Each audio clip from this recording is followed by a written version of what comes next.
बहुत समय पहले की बात है। एक जंगल में बूढ़ा कमजोर बगुला रहा करता था। बगुला इतना कमजोर हो चुका था कि अब उसे शिकार पकड़ने में भी बहुत समस्या उठानी पड़ती थी। एक दिन बगुला एक तालाब के किनारे बैठा हुआ तालाब के अंदर की मछलियों को हसरत भरी नजर से देखे जा रहा था। तभी एक मछली बगुले को देखकर बोली, क्या बात है बगुला भगत, इतनी गौर से क्या देख रहे हो? मैं 2 दिन से भूखा हूँ। कमजोर होने के कारण मैं कोई शिकार नहीं पकड़ पा रहा। इस संसार में जो भी जन्म लेता है उसे 3 दौर से गुजरना ही पड़ता है, बचपन, जवानी और बुढ़ापा। तुम अपने जीवन के 2 दौर देख चुके हो, अब तीसरे का भी आनंद उठाओ। ये सुनकर बगुला क्रोधित होते हुए उस मछली से बोला, तुम अपने आप को समझती क्या हो? जब मैं जवान था तब किसी मछली की मुझसे बात करने की हिम्मत नहीं होती थी। लेकिन अब तुम जवान नहीं हो, अब जवान मैं हूँ। तुम हंसकर मेरा मजाक उड़ा रही हो?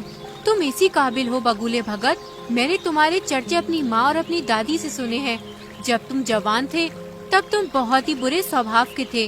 अब तुम बूढ़े हो चुके हो, इसलिए तुम्हारा मजाक उड़ाकर मैं तुमसे अपने पूर्वजों के साथ किए गए दुर्व्यवहार का बदला ले रही हूँ। बस इतना बोलकर मछली बगुले का मजाक उड़ाती हुई वहाँ से चली गई। बगुला उदास होकर जाती हुई मछली को देखकर अपने आप से बोला, काश मैं जवान होता तो इस स्वादिष्ट मछली को जरूर खाता। मगर बगुला नहीं जानता था कि इस दृश्य को दूर से एक कबूतर बैठा हुआ देख रहा था। कबूतर तुरंत उड़ता हुआ मीनू मौसी और रानू चिड़िया के पास जा पहुंचा और उन दोनों की ओर देखकर बोला, जब से मैंने बगुले का हाल देखा है तब से तो मुझे बुढ़ापे से डर लगने लगा है। रानू चिड़िया चौंकती हुई बोली, तुम कहना क्या चाहते हो? रानू, आज मैंने तालाब के किनारे एक बूढ़े बगुले को देखा। मैंने देखा कि किस तरह से एक मछली उसके बुढ़ापे का मजाक उड़ाती हुई वहाँ से चली गई। वो बेचारा बगुला 2 दिन से भूखा है। कबूतर की बात सुनकर रानू चिड़िया उदास होती हुई मीनू मौसी की ओर देखकर बोली, मीनू मौसी, क्या हम भी जब बूढ़े हो जाएंगे तो क्या हमारा भी हाल बगुले की तरह होगा? नहीं रानू, ऐसा कुछ नहीं होगा, क्योंकि हम सभी अपने बुढ़ापे का इंतजाम करके चलेंगे। और रहा सवाल उस बगुले का, तो उसके बारे में सुनकर मुझे बुरा लग रहा है, लेकिन कोई भी किसी का ऐसे ही मजाक नहीं उड़ाता। ये सुनकर रानू चौंकती हुई बोली, आप कहना क्या चाहती हैं मीनू मौसी? देखो, कबूतर ने केवल उस बगुले का बुढ़ापा देखा है, क्या पता वो जवानी में कैसा हो। जो भी हो मीनू मौसी, हमें उस बगुले की मदद करनी चाहिए। हम उसकी मदद भला किस प्रकार से कर सकते हैं? हम तो स्वयं कमजोर पक्षी हैं और हम सब शाम तक मेहनत करके बड़ी मुश्किल से स्वयं अपना पेट भर पाते हैं। इतना बोलकर मीनू मौसी वहाँ से चली गई। मगर रानू चिड़िया के दिमाग में बार बार बेचारे उस बूढ़े बगुले का विचार आ रहा था। रानू चिड़िया इसी उधेड़ बुन में उड़ती हुई जंगल के दूसरे छोर पर जा रही थी कि तभी उसकी नजर एक चील पर पड़ी। रानू चिड़िया ने देखा कि उस चील के इर्द गिर्द बहुत सारे पक्षी गोल घेरा बनाए हुए बैठे थे।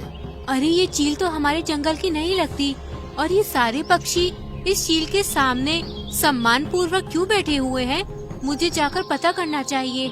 रानू चिड़िया उड़ती हुई उस चील के पास पहुंच गई और वहां बैठे हुए काले कौवे से बोली, काले कौवे, आखिर हमारे जंगल के सारे पक्षी इस चील के सामने क्यों बैठे हुए हैं? और ये चील तो हमारे जंगल की नहीं लगती। रानू, ये कोई मामूली चील नहीं है, बल्कि चमत्कारिक और विचित्र चील है, जो दूसरे जंगल से भ्रमण करती हुई यहाँ तक आई है। कुछ दिनों बाद ही यहाँ से चली भी जाएगी। जितने भी पक्षी यहाँ मौजूद हैं, उनकी कोई न कोई समस्या है। वो सब अपनी समस्याओं का समाधान करवाने के लिए इस चील के पास बैठे हैं। रानू चिड़िया हंसते हुए काले कौवे से बोली, मुझे तुमसे ऐसी अंधविश्वास भरी बातों की उम्मीद नहीं थी। नहीं रानू, मैं स्वयं अपनी आंखों से इस चील का चमत्कार देख चुका हूँ। तभी वो चील रानू चिड़िया की ओर देखकर बोली, मैं कोई पाखंडी चील नहीं हूँ, मुझ में वास्तव में चमत्कारिक शक्तियाँ हैं। मैं कैसे मान लूँ? तो फिर तुम मुझे बताओ, तुम क्या देखना चाहती हो कि तुम्हें विश्वास हो जाए कि मैं एक चमत्कारिक चील हूँ? हमारे जंगल में एक बगुला बूढ़ा हो चुका है। बूढ़े होने की वजह से बेचारा वो शिकार नहीं कर पा रहा है। उसे कई कई दिन तक भूखा रहना पड़ता है और जंगल के प्राणी उस बेचारे बगुले का उसके बुढ़ापे का मजाक उड़ाकर चले जाते हैं। अगर तुम वास्तव में चमत्कारिक चील हो तो फिर तुम कुछ ऐसा करके दिखाओ कि वो बगुला दोबारा जवान हो जाए।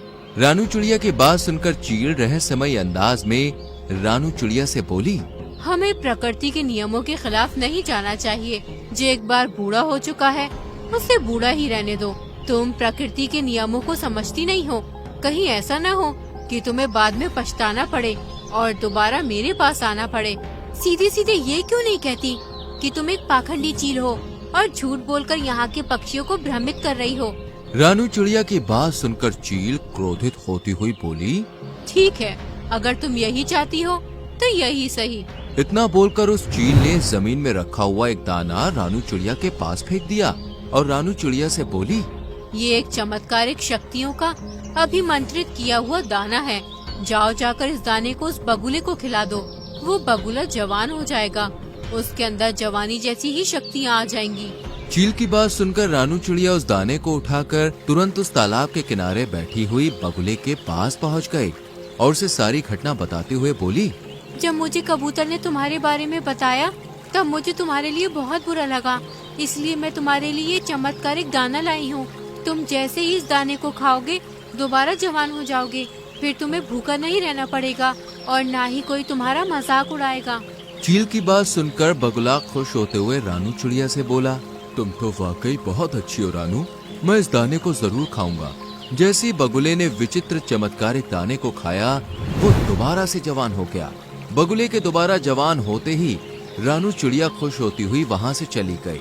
रानू चिड़िया के जाते ही बगुला अपने आप से बड़े ही घमंडी अंदाज में बोला, अब तो मैं दोबारा जवान हो गया हूँ, अब मैं इस तालाब की सारी मछलियों को खा जाऊंगा।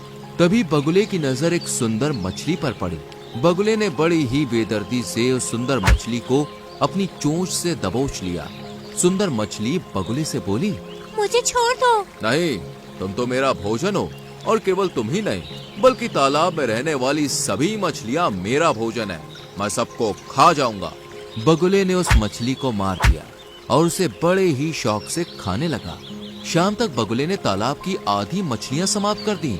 जो मछलियाँ उसे स्वादिष्ट लगती वो उसे खा जाता और जिन मछलियों में उसे स्वाद नहीं लगता तालाब के किनारे उन्हें फेंक देता और वो मछलियाँ तड़प तड़प कर मर जाती।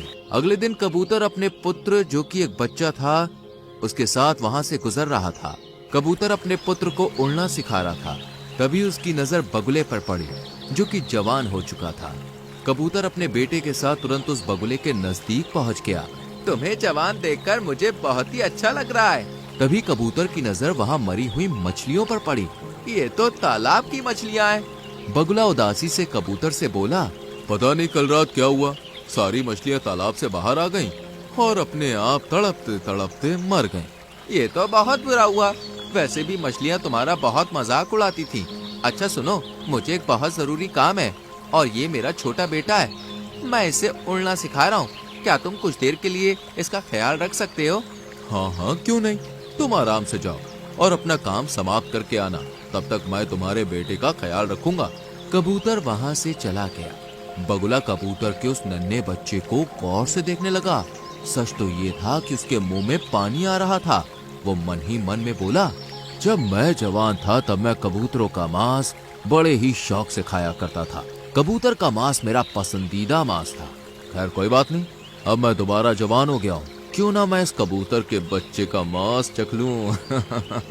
तभी वो कबूतर का बच्चा बड़ी मासूमियत से बगुले से बोला, क्या हुआ, आप मुझे इतनी गौर से क्यों देख रही हैं?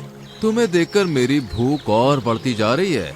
इतना कहकर बगुले ने अपनी चोंच से उस कबूतर के बच्चे को बड़ी ही बेदर्दी से मार दिया और उसे खा गया।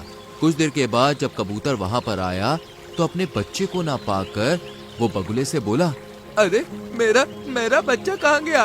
तभी तालाब से एक मछली निकलकर बाहर आ गई और कबूतर से बोली, तुम्हारे बच्चे को यही बगुला भगत खा गया है। ये सुनकर कबूतर अविश्वास भरी नजरों से बगुले की ओर देखने लगा। तभी बगुला अकड़ता हुआ कबूतर से बोला, हाँ खाया है, तो इसमें समस्या क्या है? मुझे मांस पसंद है और तुम्हारे बच्चे का मांस मुझे बहुत ही ज्यादा अच्छा लगा, इसलिए मैं उसे खा गया। ये तो बहुत गलत बात है। तो तुम क्या कर लोगे? तुम मेरा मुकाबला नहीं कर सकते। समझ गया, इसका मतलब इस तालाब के अंदर रहने वाली मछलियों को भी तुम नहीं मारा है। इतना बोलकर कबूतर उड़ते हुए रानू चिड़िया के पास पहुंच गया और उसे सारी घटना बताते हुए बोला, मुझसे बहुत बड़ी भूल हो गई रानू चिड़िया। वो बगुला बूढ़ा ही सही था। मुझे तुम्हारे बच्चे की मौत के बारे में सुनकर बहुत बुरा लग रहा है और मुझे अपने ऊपर पछतावा भी हो रहा है। उस चील ने बिल्कुल सही कहा था, हमें प्रकृति के नियमों के साथ छेड़छाड़ नहीं करनी चाहिए। चलो मेरे साथ। रानू चिड़िया कबूतर के साथ उस चील के पास पहुंच गई और सारी घटना बताती हुई बोली, मुझे क्षमा कर दो चील, मैंने तुमसे कहा था परंतु तुमने मेरी बात नहीं मानी। खैर अभी भी कुछ नहीं बिगड़ा। इतना बोलकर उस चील ने एक और दाना रानू चिड़िया के सामने फेंक दिया। इस दाने को उस बगुले के ऊपर फेंक देना, वो दोबारा बूढ़ा हो जाएगा। रानू चिड़िया तुरंत उस दाने को लेकर उस बगुले के पास पहुंच गई और ऊपर से उसने वो दाना बगुले के ऊपर फेंक दिया। दाना शरीर से स्पर्श होते ही बगुला फिर से बूढ़ा हो गया। अरे ये मेरे साथ क्या हो रहा है? मैं तो फिर से बूढ़ा हो गया। तभी रानू चिड़िया क्रोधित होती हुई बगुले से बोली, तुम बूढ़े ही अच्छे लगते हो बगुले, जो मैंने भूल की थी उसे मैंने सुधार दिया। इतना बोलकर रानू चिड़िया वहाँ से चली गई और बगुला दोबारा बुढ़ा और कमजोर हो गया। तो दोस्तों, कैसी लगी आपको हमारी ये कहानी? अगर कहानी अच्छी लगी हो तो वीडियो को लाइक कीजिएगा, चैनल को सब्सक्राइब कीजिएगा और हाँ, कहानी अपने दोस्तों के साथ शेयर करना तो बिल्कुल मत भूलिएगा। मैं आपको मिलूंगी अगले वीडियो में किसी नई कहानी, नई सीख के साथ। तब तक के लिए बाय बाय।